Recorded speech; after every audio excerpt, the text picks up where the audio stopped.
السلام علیکم ورحمۃ اللہ وبرکاتہ۔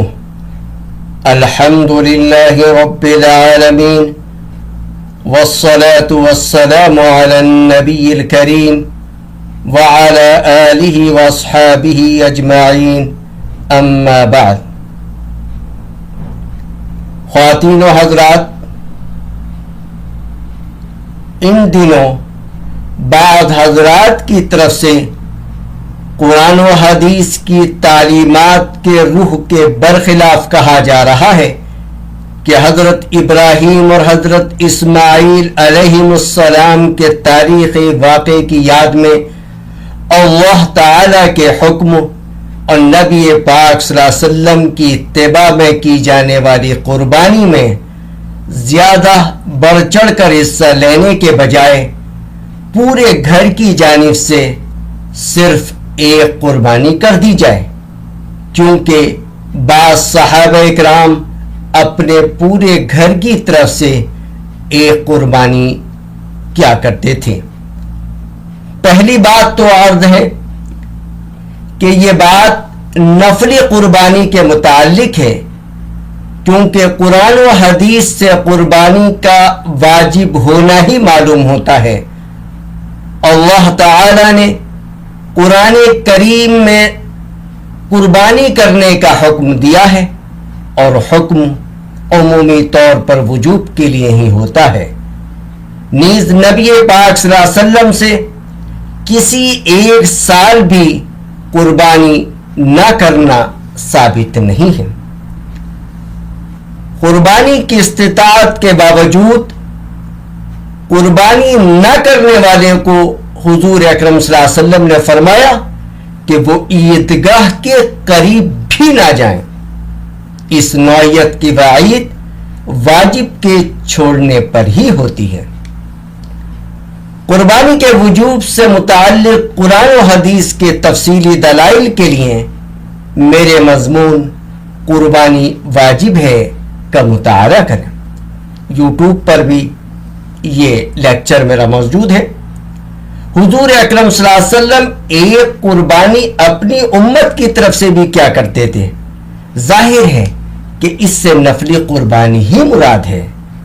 اسی طرح جن احادیث میں گھر کی طرف سے ایک قربانی کا ذکر آیا ہے، اس سے نفلی قربانی مراد ہے، ورنہ لازم آئے گا کہ حضور اکرم صلی اللہ علیہ وسلم کی اتباع میں صرف ایک قربانی پوری امت کی طرف سے کر کے قربانی کے سلسلے کو ختم کر دیا جائے، جس کا کوئی بھی قائل نہیں ہے۔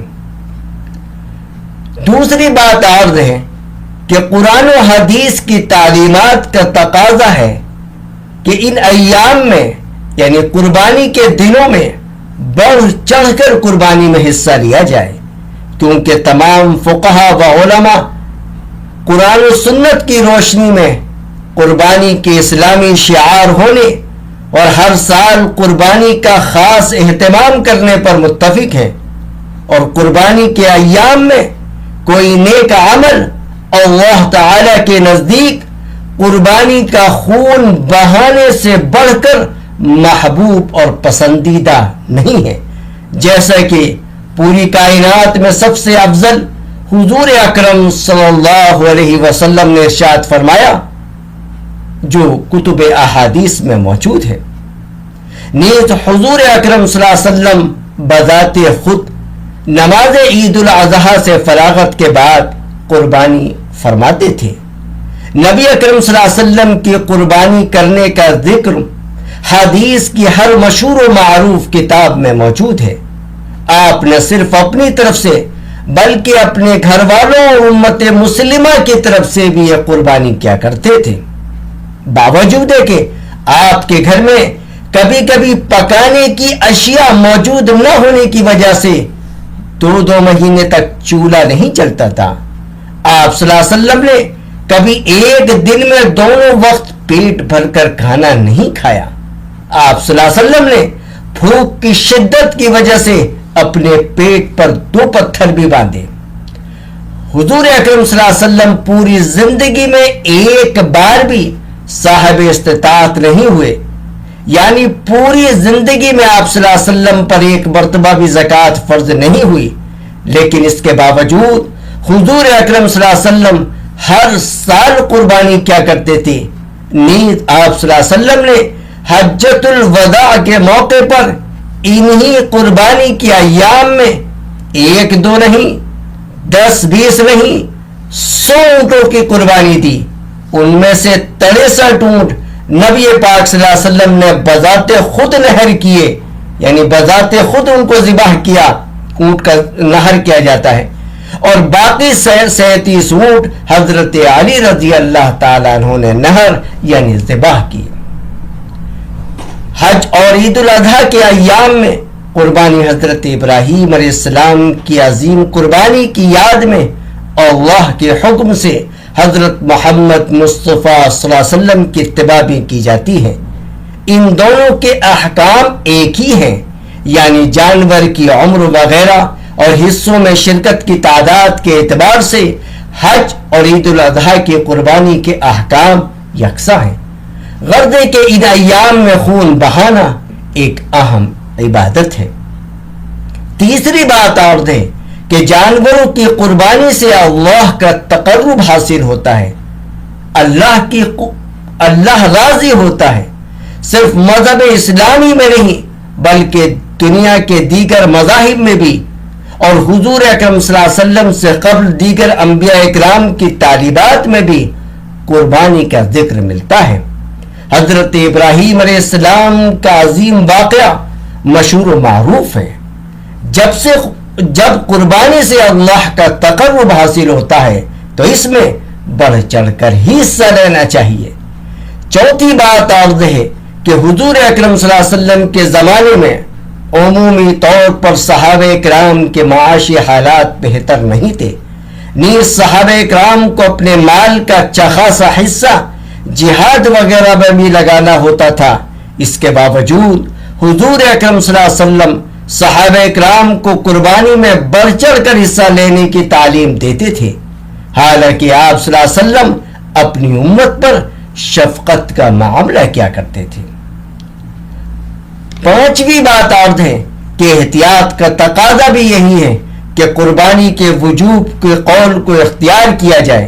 چنانچہ صحابہ اور بڑے بڑے تابعین کے صحبت میں قرآن و حدیث کا علم حاصل کرنے والے حضرت امام ابو حنیفہ اور اسی طرح علماء احناف نے قرآن و حدیث کی روشنی میں ہر صاحب حیثیت پر اس کے وجوب کا فیصلہ فرمایا ہے۔ حضرت امام مالک رحمۃ اللہ علیہ بھی قربانی کے وجوب کے قائل ہیں۔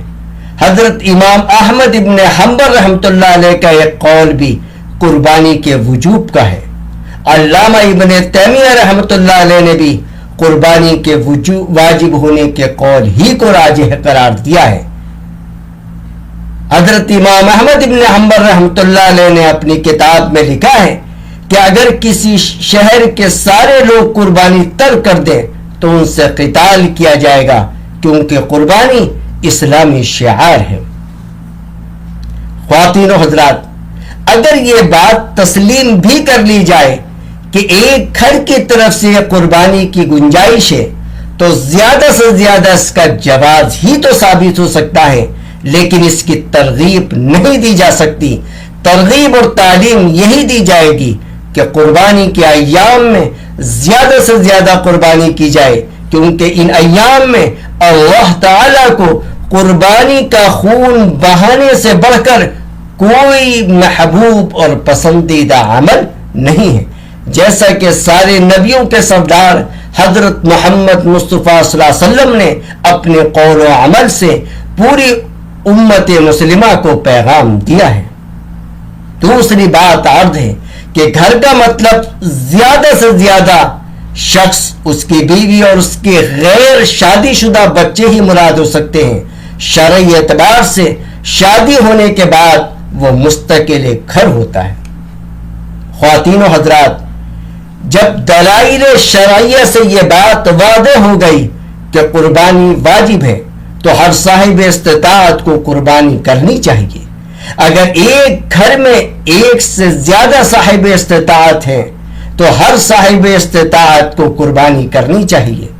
ہاں چند حضرات جو صاحب استطاعت نہیں ہیں، جو صاحب نصاب نہیں ہیں، کی طرف سے ایک قربانی کر کے ان کے لیے ثواب کی نیت کی جا سکتی ہے. اسی لیے وہ صحابہ کرام جن پر قربانی واجب نہیں ہوتی تھی اپنے گھر کی طرف سے ایک نفلی قربانی کر لیا کرتے تھے، جیسا کہ نبی پاک صلی اللہ علیہ وسلم اپنی طرف سے قربانی کرنے کے بعد ایک دوسری قربانی پوری امت مسلمہ کی طرف سے کر لیا کرتے تھے. اللہ تبارک و تعالی مجھے بھی، آپ کو بھی اور تمام مسلمانوں کو قرآن و حدیث کی روشنی میں زندگی گزارنے والا بنائے. This audio has been prepared by theclearevidence.org.